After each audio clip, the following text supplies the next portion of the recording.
Somebody asked me when I was in San Diego, and the journalist asked me and said, when is Africa going to catch up? And I said, we're not going to catch up. And he's like, yeah, I knew it. I knew you guys weren't going to catch up. And I was like, yeah, we're not playing to catch up. We're playing to lead the way. Hello there, welcome to Africa Web TV. My name is Faith. And this is Husna. Today we're in Amsterdam at the Tropen Museum. Husna, what are we doing here today? Today we are here for the Afrikadag. What are we going to expect? We are expecting a lot of fun today. A lot of multiculturalism, diversity, music, good workshops. So you guys stay with us and enjoy. When you think about e-commerce, $1.5 billion spent in online shopping last year. It's going to be $75 billion in 8 years. 50x growth. Lagos has 20 million people. 20 million. Yet has 3 shopping malls. The only way retail is going to work there is e-commerce. It's not going to be a luxury. It's going to be a necessity. But those are the kind of opportunities we have on our continent in terms of the ability to truly lead them. But we are misunderstood. Ebola, which is a very serious issue, extremely serious. And our continent did take it seriously. One of our countries was able to fight it on its own. However, during that period when Ebola was at its peak, especially on a global level, people cancelled their Christmas holidays to Kenya and South Africa.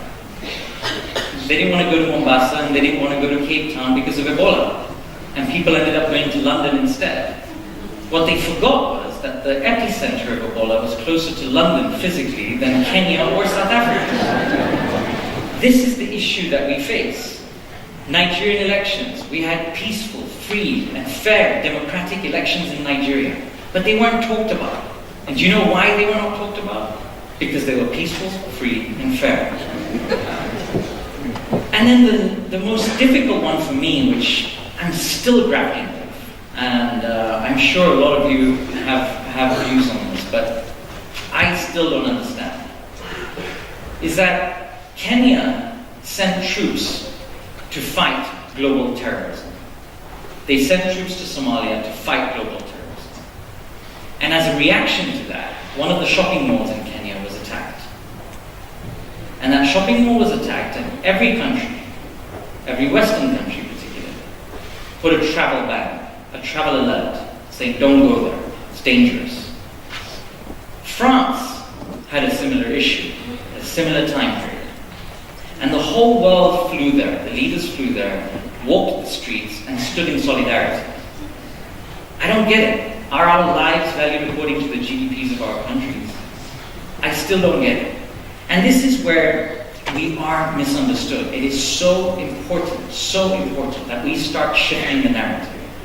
Where are you originally from? I'm from Mozambique. Yeah, is it your first time here? Yes, it's my first time here. And what are you expecting today? Well, I was feeling kind of homesick, and then Faith told me about Africa Day, and I was really excited because I would finally get a bit of the culture back. And yeah. Do you know which workshop you're gonna attend? I'm gonna attend the Obama workshop, and then I'll also attend the cultural event that's happening. It's different always, so there's always something different, and that's what makes it interesting. From the last time I was here, we have different topics, and now we have another different topics, all of them interesting. We are also going to talk about startups, of which for me, I'm in the private sector, African startups, so that's really quite interesting for me. So yeah, there's a lot of topics, and we also had Ashish Thakker, CEO of Atlas Mara, one of the biggest, entrepreneurs in Africa, so he's also here, so that's really quite interesting for me. And very soon, I'm from Zimbabwe. We are going to have a topic about Zimbabwe at crossroads. So that's really quite interesting for me, to have that discussion. Yep. In Zimbabwe, and we've seen it, and I know in some African countries as well, the courts often follow politics. So you may have some judges who are progressive and are prepared to make tough decisions. And in Zimbabwe, we do have such judges where they really stood above and declared that they will follow the spirit of the Constitution and protect the Constitution. But these are very few. So You will find in the allocation of cases, if you come to Zimbabwe, ordinarily there is an ordinary way of allocating cases to judges. But when the cases are politically sensitive, you know that certain judges will be deployed to those cases because certain decisions are then made. So that's one level that you must consider in terms of access to justice. The second level that you must consider is the time it takes for judgments to be passed. Nederland is geen eiland. We zijn verbonden met de wereld. De wereld is verbonden met ons. Problemen die zich elders voordoen in de wereld komen onze woonkamers binnen, onze straten, onze wijken, onze schoollokalen van onze kinderen.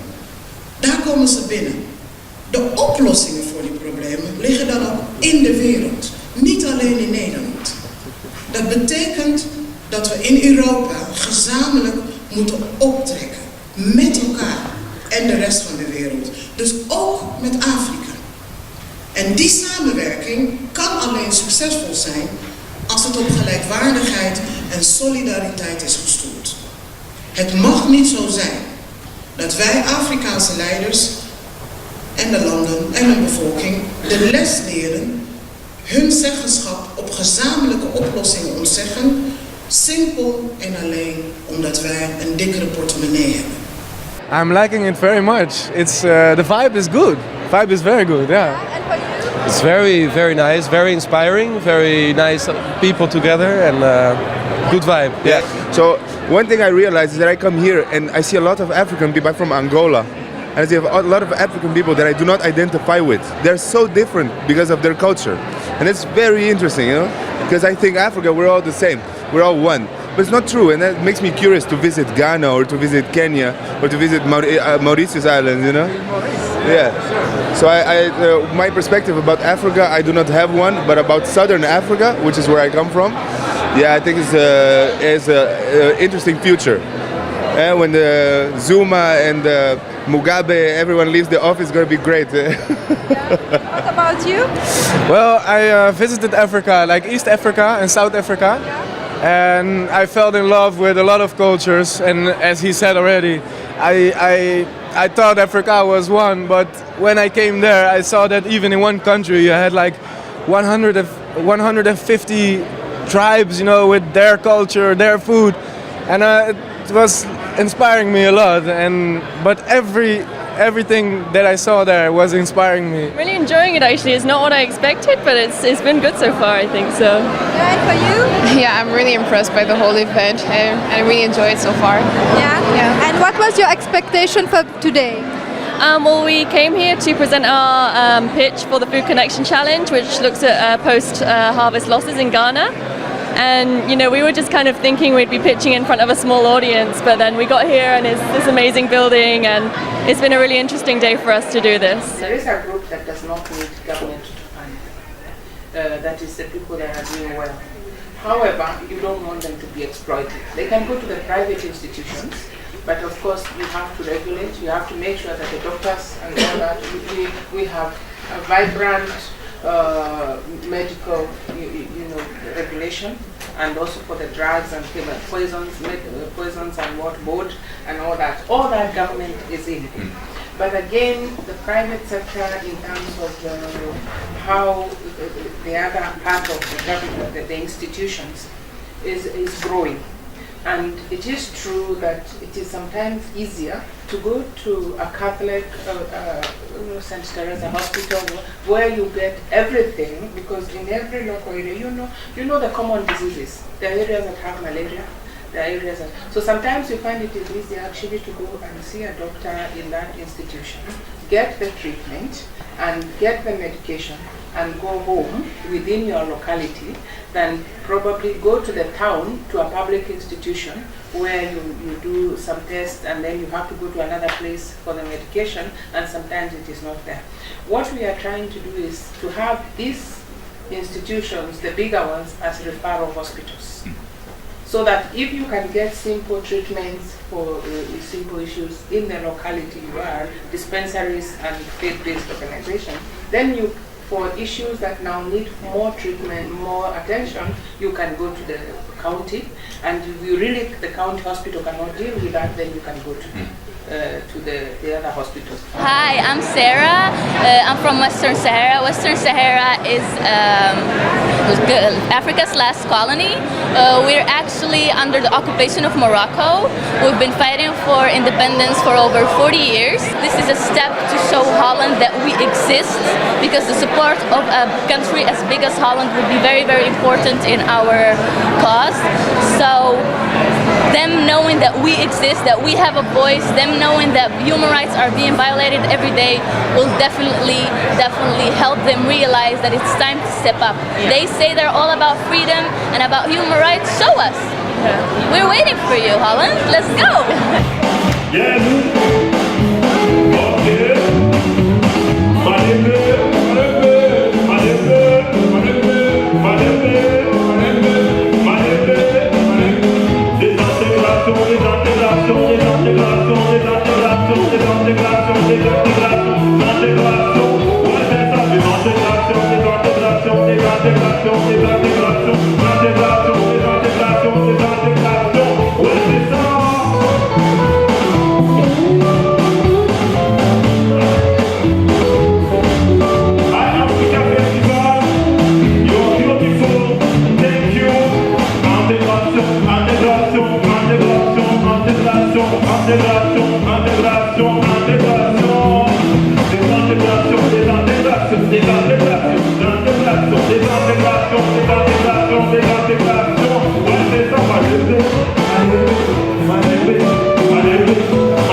Say the day is very interesting.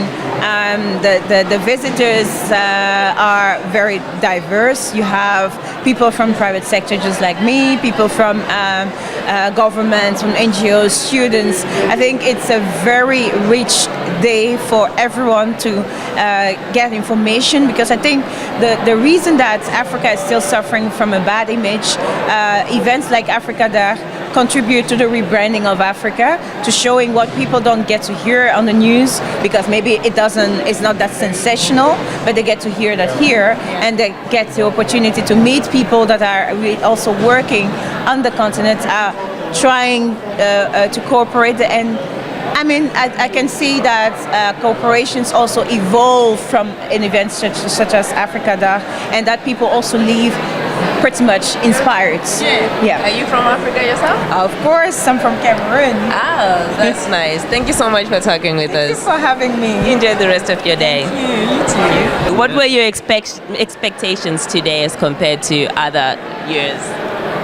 Well, I think because I was coming as a speaker, my expectations was more on whether I can more effectively communicate some of the ideas that I wanted to share with the audience, and particularly that I could stimulate an interesting discussion about, I think, an issue that is very relevant and current in terms of Africa, US, and global relations. That sounds like an interesting topic.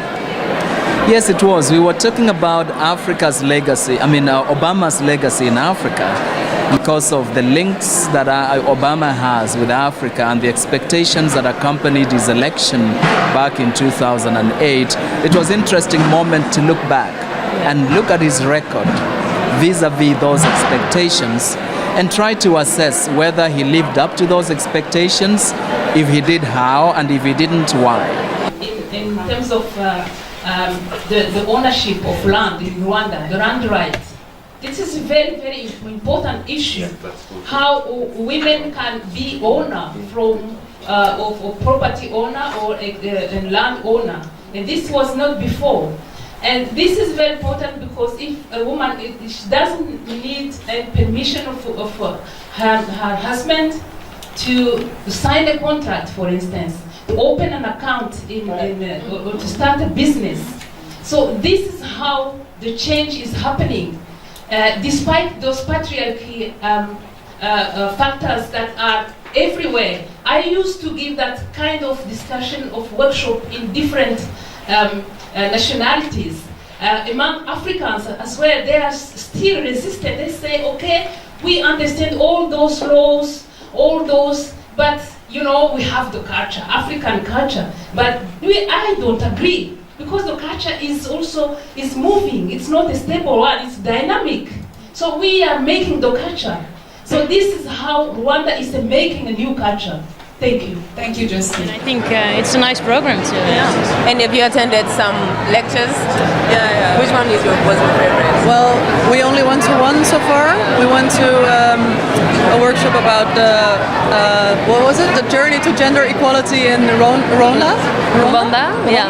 And, I don't know how you pronounce it. Yeah, that was really interesting. Yeah, I think that's really, I didn't know that the equality was there so high. Yeah, it was a very positive story. Yeah. That's good to hear. So that's really nice to hear. That it's very proud women. Yeah. And which workshop are you guys attending now?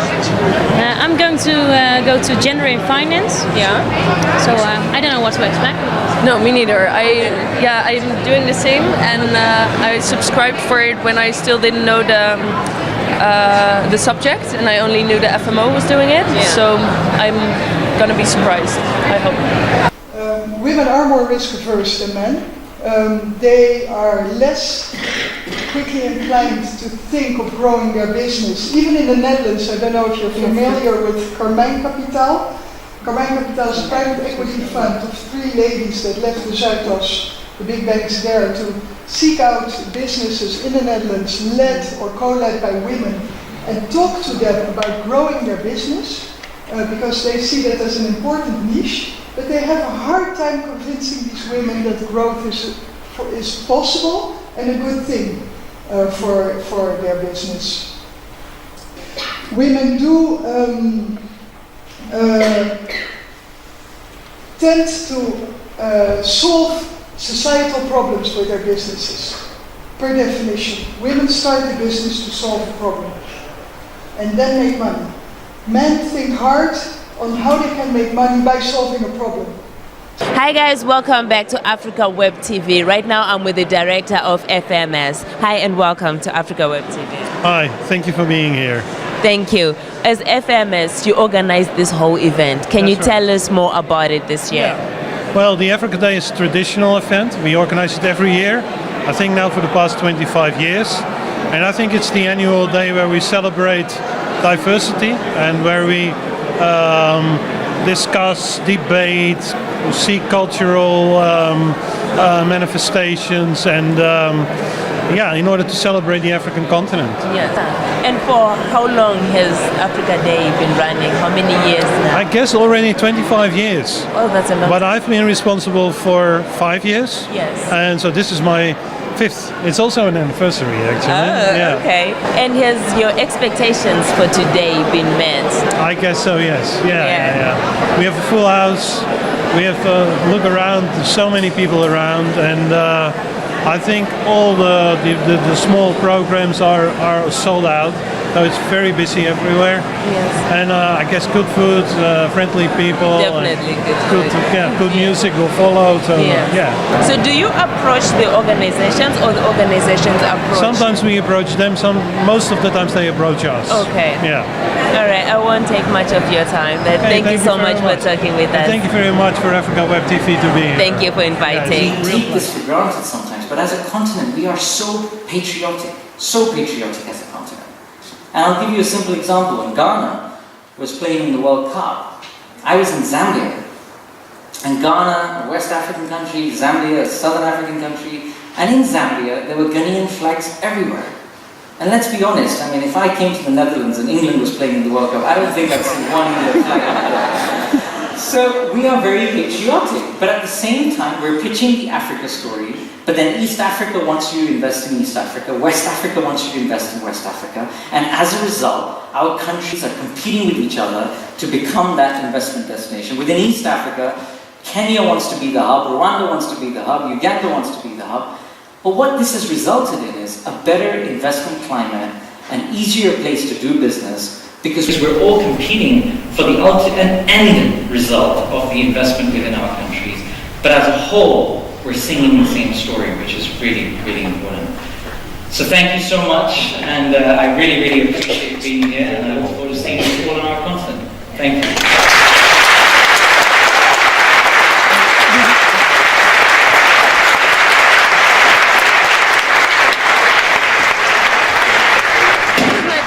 good time today? I had a wonderful time. I had an amazing time as well. But unfortunately, we've come to the end of today. Yeah. So guys, till we meet again next time, I hope you have enjoyed every bit that we had in store for you today. So this is me, Faye. This is Husna. And the crew behind Africa Web TV is bye for now.